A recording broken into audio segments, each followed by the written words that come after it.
So as somebody that upcycles and produces zero waste garments, I save pretty much every scrap of fabric and thread and everything. If I'm getting too overwhelmed or I feel like I have too much stuff, I try to give it away on neighborhood apps, give to friends, turn it into scrap busting projects, but I never throw away because it's bad for the earth. So these are all of my thread scraps from my sewing machine and my serger, and I just keep putting them in the bowl until they fill up.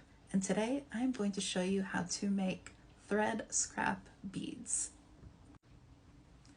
This is one that I just finished, and I put a little charm on the bottom. And what's so fun about these is you can put these together and turn it into a necklace. You can use these as buttons on jackets. There is a lot of opportunity to have a lot of fun with your scraps, so let's get started. So the nice thing about these fabric thread beads is there's a lot of opportunity for fun here. You can totally customize it any way you want. You don't have to put charms on them. You could put little seed beads on them. You could put a button on them, or you could do it just like this if you want. Depends on what project you're using it for. So you're going to need a pile of thread scraps.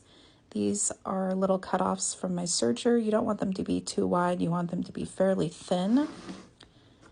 You're going to need some thread. I like to use polyester thread. It's strong and it's a little bit shiny. Just grab whatever colors you want.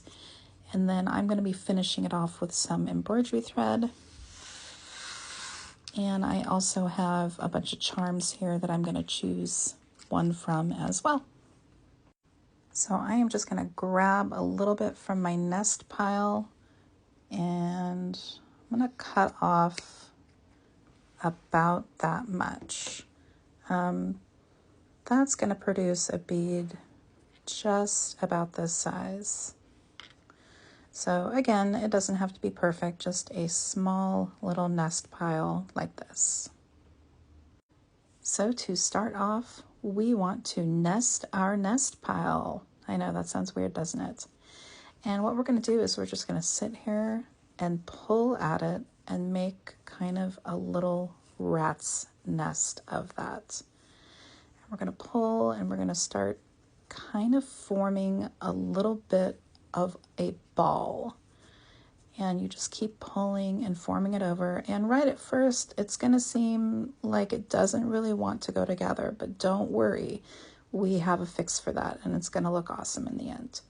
So just keep doing this for a little bit until it forms kind of a nice little round nest ball.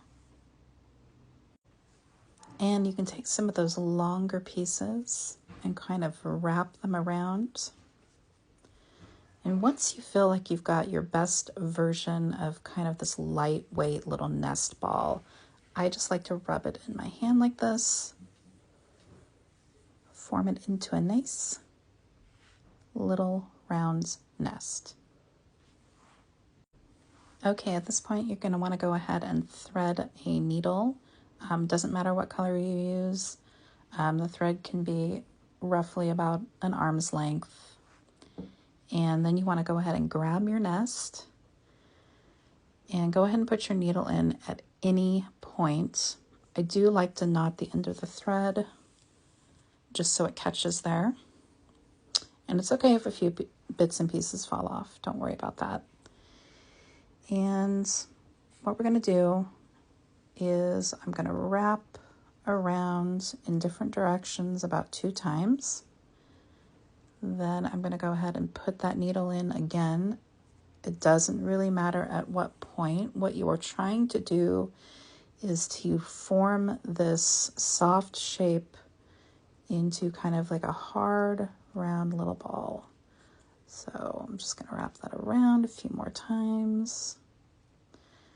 And it's going to feel, like I said, right at first, like it just doesn't want to, but just make sure you're kind of holding on tight to it. You don't want to pull really, really hard when you thread that through. Wrap it around again a few more times in different directions, and just keep doing that until your thread is done. When your thread has almost ended, You can take the needle off. You do not have to knot it off because you've fed it kind of in and out so many times that it is in there good. And as you can see, it's already starting to form a nice firm little ball. And what I think is kind of cool about this is this nest is really malleable. So it really works kind of the way you want. You can sit there and mush and kind of mold and form it. So now that you've done your first round, I just like to take my scissors and just snip off kind of any long, scraggly pieces. Then you're going to want to go ahead and thread your needle again. You can use a different color thread if you'd like. And when you're ready to start your second round again, you can feed that needle in wherever you would like.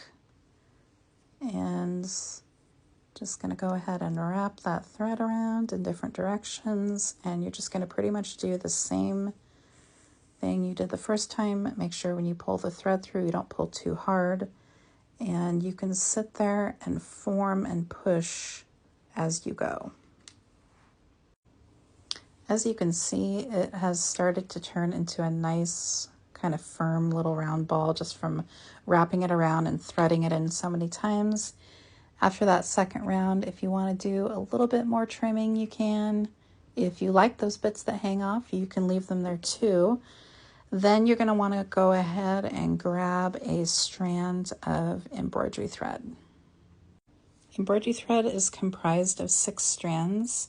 For this particular project, I like to split my strands. So you can do this, pulling slowly. Oh, there is nothing as satisfying as splitting embroidery thread.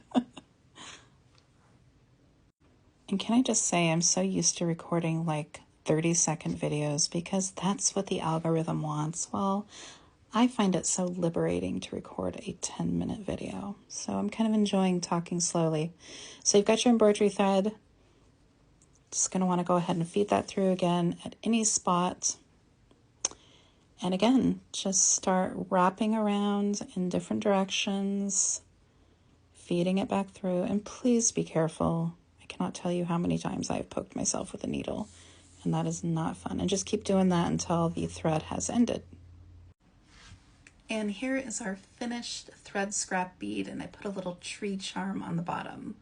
Now I did wrap that around one more time with embroidery thread just to make it a little more malleable and firm, but it turned out really cute.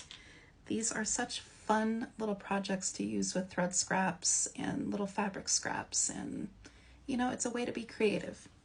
If you've stuck around this long, I appreciate it. I think we need to normalize longer videos.